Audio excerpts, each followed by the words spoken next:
Možno to poznáš, že si na niekoho naštvaná alebo frustrovaná, či už to ide o blízku osobnosť alebo nejakú vzdialenú osobnosť či systém.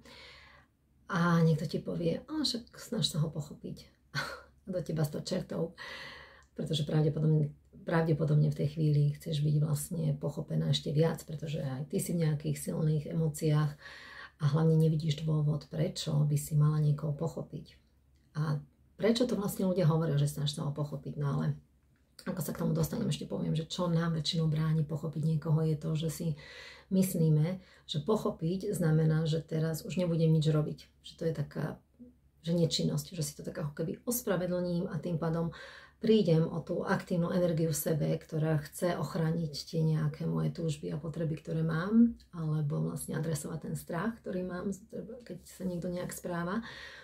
A že to by oslabilo a potom by sme už nemali tú akčnú energiu v sebe. Alebo by to znamenalo, že ten druhý si myslí, že aha, teraz jeho správaním súhlasí a môže pokračovať a potom sa stane ešte niečo horšie a to bude mať ešte horšie následky a už vôbec nebudem vedieť, čo s tým robiť.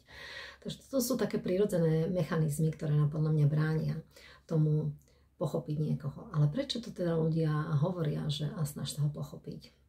Nie je to, že snaž sa ho ospravedlniť, ale aj sa hovorí, že poznaj svojho oponenta, dokonca aj svojho nepriateľa. My sme síce naučení, že OK, spoznaj jeho slabosti, aby si vedela, na čo zaútočiť. Či už je to v hrách, šachu alebo športe.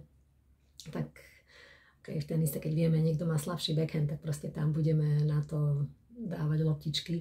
Keď vieme, že na niekoho môžeme vybrať nejakú špinavú kauzu alebo nejakú slabosť, tak to spomenieme a chceme ho ako keby zahambiť, odzbrojiť alebo zaútočiť, zastrašiť, aby vlastne nemohol potom útočiť na nás. Takže takto sme väčšinou zvyknutí asi reagovať, že kto z koho, taký boj.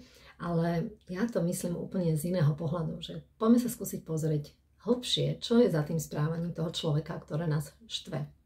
A vďaka tomu, že my poznáme, čo ho štve, my môžeme reagovať a robiť činy, ktoré sú oveľa efektívnejšie a adresujú ten reálny problém.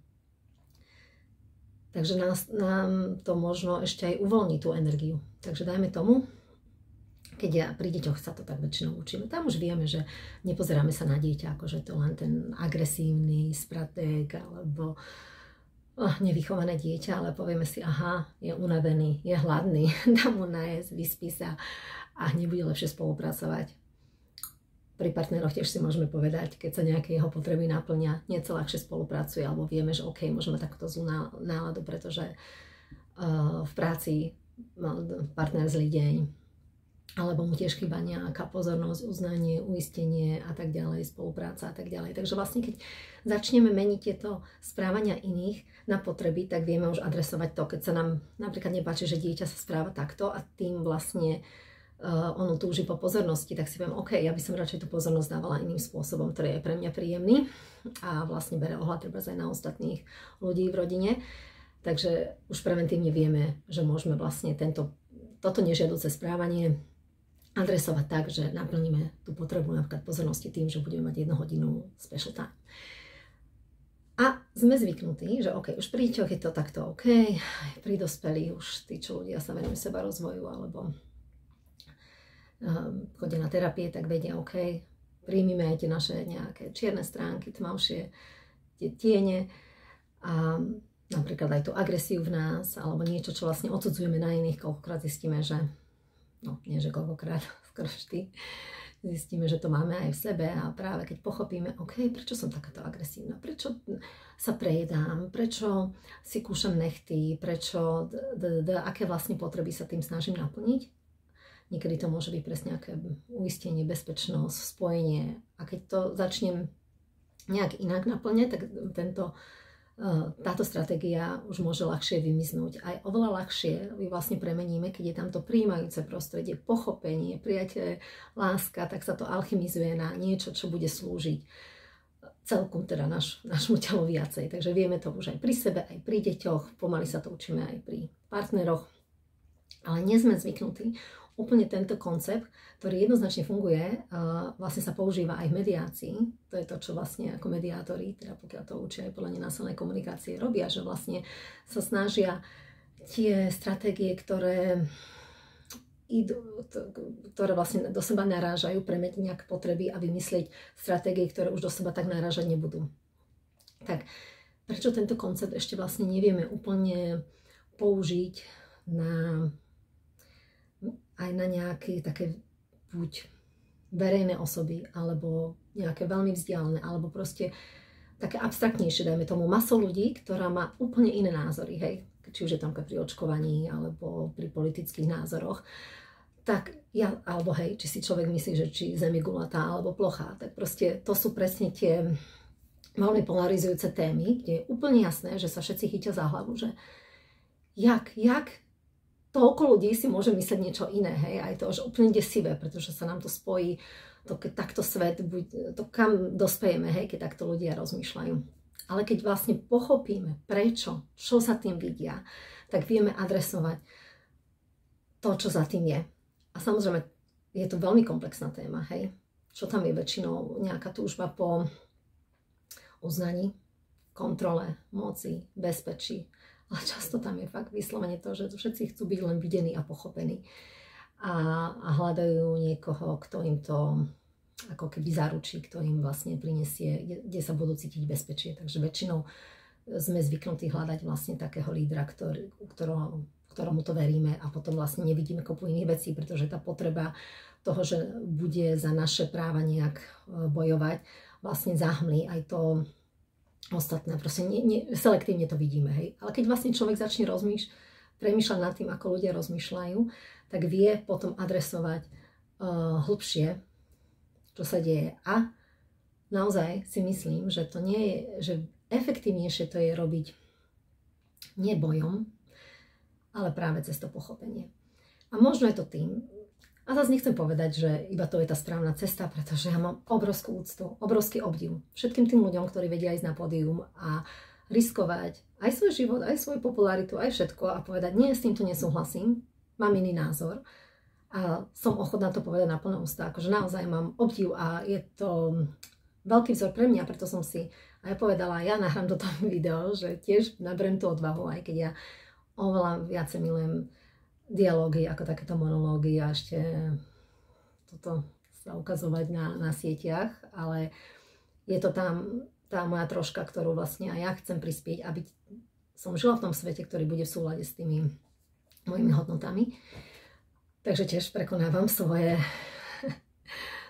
také komfortné zóny. A možno práve ten môj prístup je ovplyvnený tým, že som sa narodila na deň Nežnej revolúcie, takže táto téma je vo mne celý život.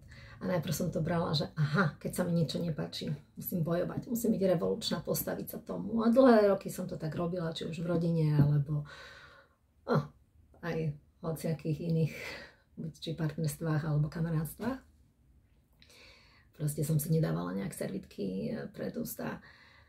A potom som začala viacej nad tým nejak rozmýšľať, jak som sa začala venovať aj vlastne tomu, jak sa riešia konflikty a mediácii.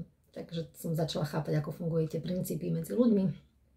A uvedomujem si, že čo keď naozaj, teraz prišla tá doba, že tá nežná revolúcia bude teraz ešte nežnejšia a zároveň ešte revolučnejšia. Že už nebude možno už len taká viditeľná, že už to nebude len na tých pódiách, ale že bude vlastne prebiehať v každom z nás, že sa staneme taký nežnejší k nám, k ľuďom okolo seba a nebudeme ovplyvňovať iných tým, len že budeme hlásať, učiť, poučovať. Pretože to teraz už aj keď príde umelá inteligencia, teda keď už je, tak už vlastne všetko, čo človek sa chce naučiť, si môže ChatGPT sa spýtať a on mu dá odpovede. Ale ja viem, že aj z mojich workshopov najčastejšie, čo dostávam spätné väzby, že čo ich najviac ovplyvnilo, bolo, že keď videli, ako reagujem na niektorú situáciu, ktorá sa ich veľmi týkala, alebo priamo s nimi, alebo proste boli svedkami toho, tak to je niečo, čo v nich ako keby aktivovalo, prebudilo, podľa mňa tú vnútornú podstatu, ktorú všetci máme, ktorá je nejaká tá súcitná, ktorá túži po tej harmónii, prijatí. Ako keby všetci naozaj máme tie isté potreby, že sa chceme cítiť bezpečne, prijímaní a spolupracovať mať aj veľkú autonómiu a tak ďalej. A že vlastne takto, že čím budeme my nežnejší k sebe, tak možno a tým, jak sa budeme chovať, tak vlastne ovplyvníme ostatných. A ak budeme už tam stále väčšia masa, tak už vlastne budeme chcieť potom možno časom iných lídrov, iných reprezentantov v krajine. A že vlastne teraz, čo tam je, svojím spôsobom tiež odzrkadľuje to, čo v nás je. Čo ešte vlastne asi tak odsudzujeme aj v sebe. Práve tie časti, takže nás to možno takto učí. Neviem, či to dalo úplne význam. Ja budem rada, keď mi tu napíšete tí, ktorí si poviete, áno, toto sa mi osvedčilo že keď som niekoho pochopila, prijala, tak došlo k oveľa väčšej zmene. Alebo mi niekto poviete, že nie, absolútne s týmto nesúhlasím, mám s týmto obavy. A bojím sa toho, dokonca si myslím, že by sa to malo hovoriť inak. Ja som veľmi tomu otvorená, toto je len nejaká moja perspektíva, ktorú ja vnímam a ktorá mne sa osvedčila. Nie je to, že iba si ju testujem, už mám veľmi veľa otestovanú a ju šírim ďalej, ale som otvorená stále ju ešte nejak vylepšovať, zmeniť, pretože verím, že spoločne vlastne dokážeme hocičom vytvoriť viacej ako človek, každý sám o samote. Takže rada počúvam aj námietky, ale aj povzbudenia. Celkovo asi ten dialog mám teda radšej ako ten monológ. Dobre, tak ahojte.